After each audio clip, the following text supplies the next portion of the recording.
Many consider the mid to late 90s the golden era of R&B. As an ever-evolving genre, this time is particularly significant as a time when R&B became mainstream internationally, and when the marriage of soul and hip-hop became the pop music of the era. One can easily identify some of the most popular songs of the 90s just from looking at these images alone. But one superstar was missing from the conversation. After years of media scrutiny, industry doubt, and changing musical trends, many questioned whether she could dominate pop music again. This album didn't just mean a comeback, it meant proving them wrong. My Love Is Your Love didn't just do that, it redefined Whitney Houston's legacy. Welcome to the Unsleever. Today I'm super excited to cover one of my all-time favorite albums, Whitney Houston's My Love Is Your Love. This is the album that made me a Whitney fan. I know I'm not alone, as this is an album that gained her a whole new generation of fans. In this video I will discuss the era and its impact, and I will also share a couple of physical editions I have on vinyl. If you enjoy this video, you can also check out other album deep dives on my channel and subscribe if you haven't yet.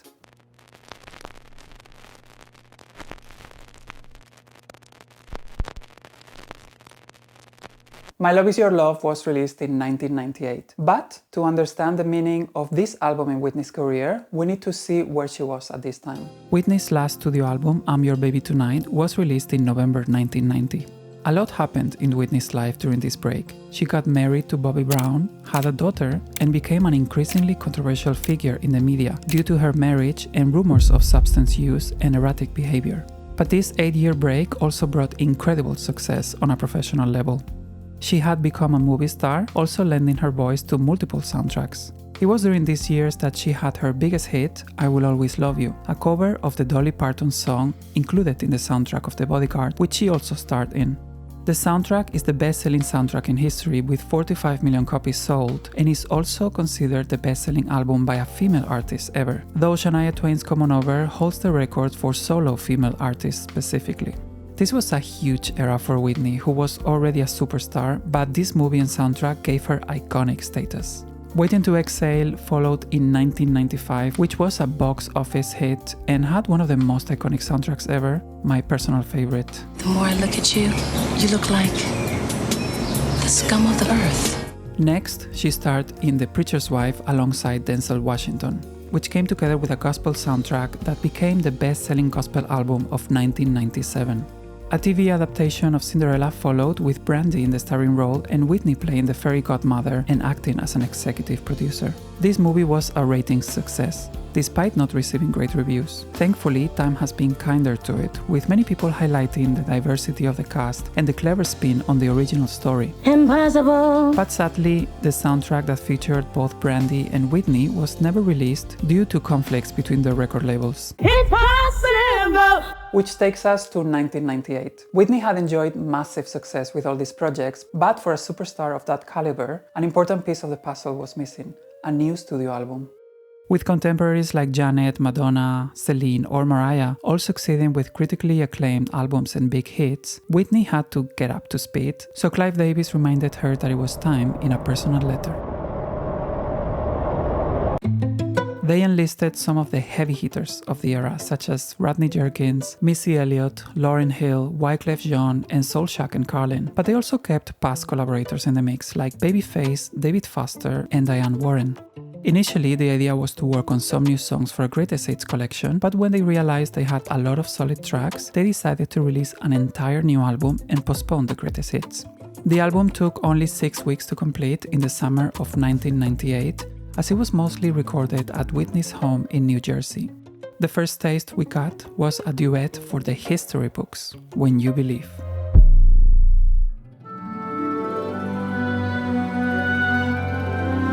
I think this duet deserves its own little section, as it was and still is one of the most epic musical unions ever in pop music.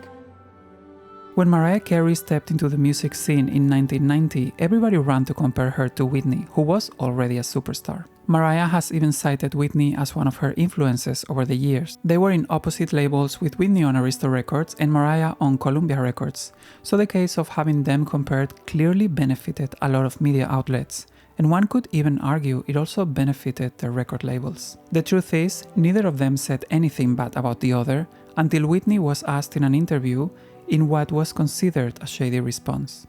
Last week we had Mariah Carey here in the studio. You did? How is she doing? Well, she was doing great. Oh, great. Yes. It's great. What I'm curious about, what do you think of her? What do I think of her? Yes? I don't think of her. This was the clip that sparked rumors that they were feuding, completely ignoring what Whitney said next. Musically, what do I think of her? Yes. I think she's a good singer. Right. Yeah. Whitney famously disliked the press, particularly following the years of intense scrutiny over her marriage. But in this interview, which predates her marriage, I think she was just tired of constantly being compared to a fellow successful female singer who had just arrived in the scene. Mariah, on her side, was new to the business and had her own insecurities that the male-dominated industry clearly preyed on. But the same industry that pitted them against each other brought them together. The story goes that they were told the other had agreed to do it to make the other one agree. They called Mariah at the same time, and I remember him saying, well, Mariah's agreed to doing it. Later on, I found out she hadn't agreed to doing it. And he said to Mariah, well, Whitney's agreed to do it too. And in fact, I hadn't agreed to doing it. And when she found out I was going to do it, she said yes. Once I found out she was going to do it, I said yes. So then we both said yes, not knowing that either one of us was going to do it. So we were kind of tricked. When they finally got together, it was magic. The duet was written by Steven Schwartz and Babyface, who also produced it. It was released to a lot of fanfare in October 1998 and was the title track of the DreamWorks animated movie The Prince of Egypt. It was also the lead single of Mariah Carey's compilation album Number Ones and Whitney's My Love Is Your Love. They gave us a mini era full of moments where we could see how much fun they had around each other. It was beautiful to see. We can't be serious. It's hot. You can have a nice chili bean breeze. Yeah. Right. It's so silly. We laugh like this. We can't. They had a special Oprah episode in November 1998 and performed the song live together for the first time. The only other time they performed it was at the Oscars in 1999, where it also won the Academy Award for Best Song. In terms of commercial performance, the song did decently in the US, where it peaked at number 15 on the Billboard Hot 100, but this was definitely a disappointing result given it was attached to two of the biggest chart toppers of the time. The song did much better here in Europe and is in fact very well known and beloved. I'm still in disbelief this wasn't a bigger record. But this union also taught us something even more important. The rivalry was always non-existent and just a fabrication from an industry obsessed with pitting women against each other. Before social media stan wars, the industry was already trying to manufacture diva rivalries. Whitney put an end to it with this iconic quote. Supposedly. This is music, not boxing. It's music, not boxing.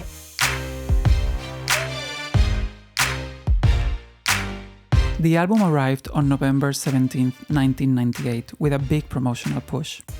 It received positive reviews upon release, with most critics highlighting how diverse it was while still achieving cohesion through Whitney's power vocals and strong presence. That release date was highly competitive with what industry people dubbed Super Tuesday. Whitney had major competition with big artists from the era, also releasing albums such as Garth Brooks, Jewel, Method Man, Mariah Carey, and The Offspring. My Love Is Your Love entered the charts at number 13, which was its peak and her lowest chart position at the time. This was considered a disappointment for her standards, but she shut the haters down in true Whitney fashion during an interview with MTV in the summer of 1999. You know, and everyone was trying to handicap, how's she going to come in, you know, versus Mariah and Jewel and Method Man and all these people? No? No, because I'm still on the charts. It's true. It's true. And that's all I have to say. The album has got legs, as they say. And I like it. I don't, you know, if you start here, where do you go? She was not wrong. The album stayed on the Billboard 200 for a whopping 87 weeks and on the Billboard Top R&B and Hip Hop Albums for 79 weeks, peaking at number 7. The truth is, the album was a blockbuster internationally, eventually selling more than 10 million copies. All the singles released from the album enjoyed different levels of success. One of the most remembered songs from the era is the second single, Heartbreak Hotel, featuring Kelly Price and Faith Evans. This song was originally meant for TLC, but they rejected it. It's wild to think how many huge hits TLC rejected, actually. It was produced by Danish duo Solshak and Carlin and co-written by them together with Tamara Savage.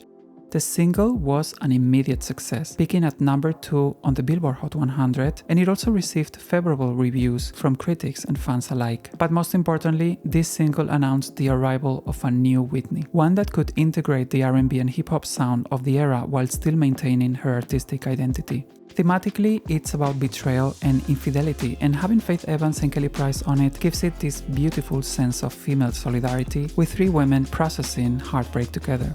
My Love Is Your Love had already been out for a month, but back then you had to get a physical copy to know what it sounded like, so singles were very important and could make or break the run of an album. I think this is one of the reasons why the album's success was so prolonged. The single selection was perfect. As a third single, Whitney released the opening track, It's Not Right But It's Okay, in February 1999. This was another highly successful single, peaking at number 4 on the Billboard Hot 100, and it did even better numbers internationally. This song did so well in Europe that I had always been under the impression that it was the proper lead single after When You Believe. It's Not Right But It's Okay was a big hit in countries like the UK, Poland, Germany, France, or Iceland and Spain, where it peaked at number 1. This was a new side of Whitney. The video is also one of the most iconic music videos of the era, and the song is considered to have given Whitney a cool edge due to its hip-hop elements, a hard-hitting production, and the lyrics of empowerment. I think this has one of the most recognizable first verses of the era. She found the credit card receipt. This song is also connected to one of the greatest remixes of a pop diva ever, the Thunderpuss remix. This version of the song became a massive success, particularly in gay clubs, and it's remembered by a lot of people as the definitive version of the song. Whitney did a surprise performance of the remix in an iconic appearance at the Pride Pier in New York in 1999. The original version was Whitney's first collaboration with Rodney Jerkins, who was one of the superstar producers of that year, after the massive success of Brandy and Monica's The Boy Is Mine. He had always wanted to work with Whitney, and his chance finally came around. He enlisted his usual team of co-writers and presented the song to Clive Davis, who was very enthusiastic about it and called Whitney instantly. And the rest is history. The next single was the title track, and it was also a big hit for Whitney, becoming one of the most recognizable songs in her catalog. It peaked at number 4 on the Billboard Hot 100 and became a top 5 hit in many countries like the UK, Germany, Austria, Belgium, and the Netherlands. It was critically acclaimed for its hip-hop elements and reggae influences. The song was co-written and co-produced by the Fugees' Wyclef Jean, who had enjoyed immense success with the score just a couple of years earlier. He created it together with his cousin and regular collaborator, Jerry Wanda. The song famously features vocals by Whitney's daughter, Bobby Christina, and Whitney said during promotion that the lyrics expressed the feelings she had towards her daughter. The last single came out a year after the album. I Learned From the Best is a power ballad more in line with the songs that made her famous. I think it was a way of saying, if you don't have the album by now, rest assured there is some old Whitney in there. The song was written by Diane Warren and co-produced by David Foster and Whitney Houston. The theme is actually a clever twist on a heartbreak song, Whitney turning the tables on an ex who wants to come back, telling him she learned heartbreak from him in the first place. The song was a decent hit, even though it didn't reach the heights of the previous ones. But for a 5th single of a multi-platinum album, it did pretty well, peaking at number 27 on the Billboard Hot 100 and reaching the top 10 in a few countries across Europe. The music video was shot in Cologne in August 1999 during the world tour to present the album. But the quality was not limited to its singles. It had legs because it masterfully balanced a reinvented Whitney with the Whitney audiences had always loved.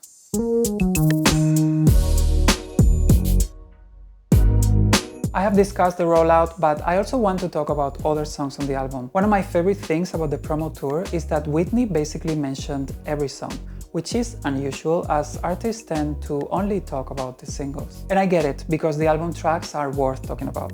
I love If I Told You That. It's one of my favorites. I Learned From the Best. Oh Yes is a good one. Until You Come Back is like a heart-wrencher for me. And my favorite, I think, is You'll Never Stand Alone. I sang it for my daughter. It means a lot to me to sing that to her. What I love about this album is that it covers a full emotional range. You have defiance, heartbreak, devotion, empowerment, and even motherhood. It's more personal and intimate than anything she had done before. In My Business, one of my personal highlights, produced by Missy Elliott, is basically Whitney addressing the tabloids directly. It's bold and it's such a cool song. Oh Yes is the other Missy collaboration, and it's the complete opposite. A slow, sensual, quiet storm track that shows a completely different side of her. The contrast between those two songs alone tells you how versatile this album is. Aside from It's Not Right But It's Okay, Rodney Jerkins also gave us If I Told You That, Get It Back, and co-produced I Bow Out with Babyface. There's a full circle quality to his contribution because when he was just 17, he had already tried to get a song to Whitney through Clive Davis, and Davis told him it was one of the worst songs he'd ever heard. A few years later, after the success of The Boy's Mine, Davis called him and asked if he had anything for Whitney. He came back with It's Not Right But It's Okay, but ended up contributing to 3 songs on the album. There's also a wild what if attached to If I Told You That. The demo was originally intended as a duet with Michael Jackson. It didn't work out in the end, and George Michael ended up on the duet version included in the greatest hits. I actually prefer that version because I love George Michael. Then you have the Babyface tracks, which sit in more classic Whitney territory. Until You Come Back is a devotional love song that could have been on any of her 80s albums, but it doesn't feel out of place here. Aside from I Learned From the Best, Diane Warren also wrote I Bow Out, and it's actually one of the most surprising contributions to Whitney's catalog. It's a smooth R&B mid-tempo that sounds nothing like the big ballads she's usually associated with. You'll Never Stand Alone has one of my favorite origin stories. Diane Warren wrote it on the spot after seeing Whitney playing with her daughter. The production feels very much of its time, but it works because the sweetness in Whitney's vocal and the tenderness in the song feel completely genuine. Knowing that it was written about Bobby Christina, who we also sadly lost, makes it even more poignant to listen to. Then we have I Was Made to Love Him, a Stevie Wonder cover produced by Lauryn Hill. Lauryn originally wanted her to do All That I Can Say, which ended up going to Mary J. Blige. And I'm glad it did because that song was perfect for Mary. And in the end we got this great cover by Whitney. There was speculation about the themes of the album and how they related to Whitney's life, which is why she decided to include the following text in the liner notes that may or may not have been a troll move. The events and characters depicted in this album are fictitious, and any similarity to actual persons, living or dead, or to actual events is purely coincidental. But this level of success deserved more than chart dominance. It needed a victory lap.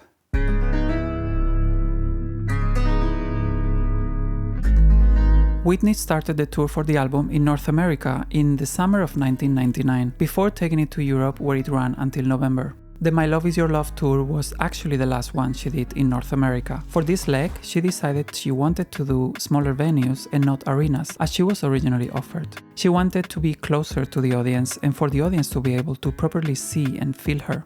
I want to do the intimate thing, you know? I'm tired of looking out there and seeing, now don't get me wrong, arenas are great, but I want to see the people instead of going, can you see me? What am I wearing? For the tour, she made a deal with Dolce & Gabbana, which, in line with the era, gave her a more modern, cool image than in previous tours. The setlist included many tracks from the album alongside some of her biggest hits from the 80s and early 90s. The tour was a huge success, particularly in Europe, where it became the highest grossing arena tour of the year. There is a lot of professionally recorded footage, some of which remains unreleased, but we caught the full concert from her appearance in Poland's Sopot International Song Festival, and we also have this super cute performance with Whitney and her daughter from her concert in Mannheim, Germany. A full recording exists, but remains to be released. During the European leg, she was also followed for a documentary called Whitney Close Up. It was scheduled for TV the following year, and we even got a trailer for it, but the release was cancelled. Some images have surfaced in the documentary Can I Be Me, and a different version of the original aired on German TV in 2018. I have actually been trying to track it down, but I have had no luck so far, so if anyone knows where to find it, please leave it in the comments. I would love to watch it. But perhaps the album's greatest achievement wasn't all the commercial success. It was changing perception.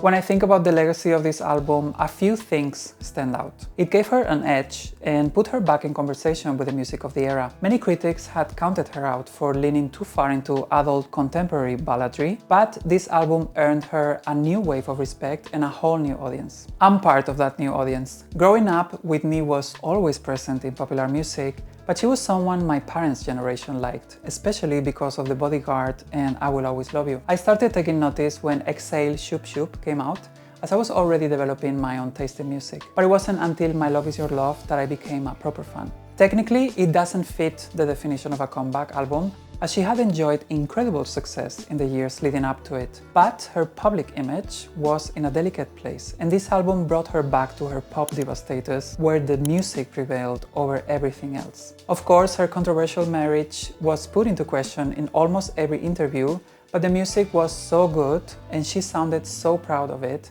that this became the main focus. I also think the album doesn't get enough credit and doesn't get put into the conversation alongside other great albums from the era like Butterfly, The Velvet Rope, Ray of Light, and even Secrets, an album by Toni Braxton, who also didn't write her own songs. I'm not trying to compare all these albums and put them into the same category, as they are all very different and mean different things for those particular artists, but I do think that the fact that Whitney didn't write her own songs has made people overlook her contributions to her own music. Another thing is that when people think about Whitney's best output, they think 80s, but I disagree. I believe My Love Is Your Love is her best album, and her involvement was crucial in making it not only a great album, but also a very successful one. She may not have written the songs, but she could arrange a vocal and interpret a song almost instantly. She had a great ear and could identify what was wrong with a musical arrangement just from listening, like during the rehearsal of When You Believe at the Oscars, where she spotted the wrong chords and suggested the fix on the spot. She grew up among musical royalty and was rooted in church singing, and that shaped everything about how she worked in the studio and on stage. She gets a lot of credit for her voice, but we don't hear enough about her other gifts. I think she showed this with My Love Is Your Love, an album that was full of different collaborators that could have sounded disjointed, but instead created a cohesive body of work that felt true to Whitney, the artist. I also think it has aged very well thanks to the elegance and sophistication in its production. The themes of the album about self-empowerment and the different stages of love also make it timeless. I want to rank my favorite tracks from the album, but first here's a quick unsleeving of the physical releases from the era. I used to listen to this album on CD, but it's in storage, so I cannot show it here. This is the vinyl reissue from 2023, which differs from the original pressing. It comes with the gold lettering embossed on the cover, which I thought was a nice touch. The tracklist is arranged differently from the CD and streaming editions, but it's the same as the original pressing. The album comes in 2 discs with beautiful printed inner sleeves and something that all Whitney reissues came with, a folded insert with fan testimonies and liner notes.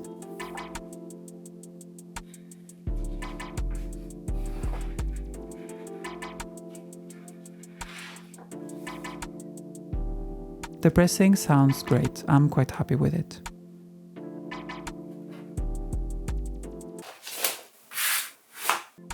I would like to collect all singles from the era on vinyl, but for now I only have this one. A double-sided release of Heartbreak Hotel and It's Not Right But It's Okay, and includes dance remixes of both songs. I love these remixes.